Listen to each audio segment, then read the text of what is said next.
Hey everyone, it's Stephen here, pastor of Regeneration Church Monash, and welcome to 3-Minute Book Reviews.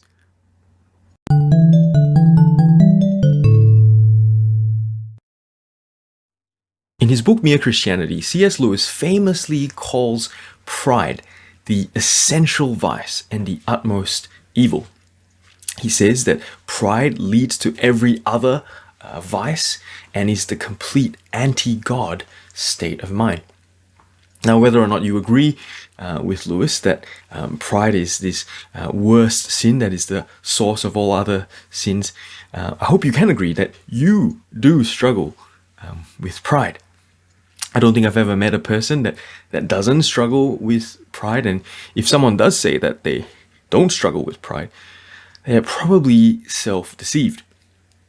In my own battle with pride through the years, I found two Christian books to be really helpful. One being Mere Christianity, which I've mentioned, and the other is this short book by Tim Keller called The Freedom of Self-Forgetfulness.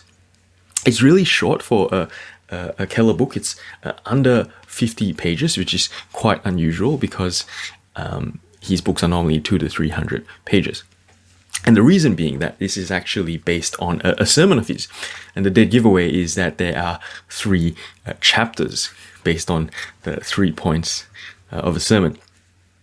So in this book, Keller explores what he calls the natural condition of the human ego. He explores Paul's understanding of pride, and he looks at a particular word that Paul uses for pride, and he concludes that the condition of the human ego is overinflated, swollen, and distended beyond its proper size. And then he uses 4 words to describe the ego, which is empty, painful, busy, and fragile. So how do we destroy the pride that is in all of us? And Keller says we need to have a transformed view of self. He then quotes Lewis and says that if you meet a truly humble person, that person won't be just telling you that they're a nobody all the time, but instead, Keller writes this: the thing we would remember from meeting a truly gospel humble person is how much they seem to be totally interested in us. Because the essence of gospel humility is not thinking more of myself or thinking less of myself. It is thinking of myself less.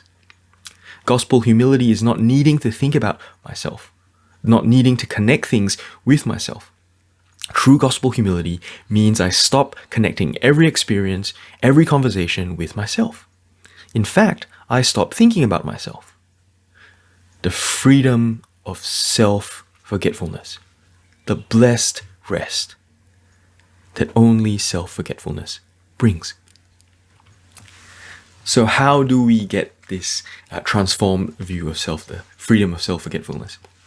In typical Keller fashion, he points us to Jesus, and he says that we need to seek our justification, not from what others say about us or even what we think of ourselves, but to look to Jesus Christ for our justification, to look and to care about what he says about us.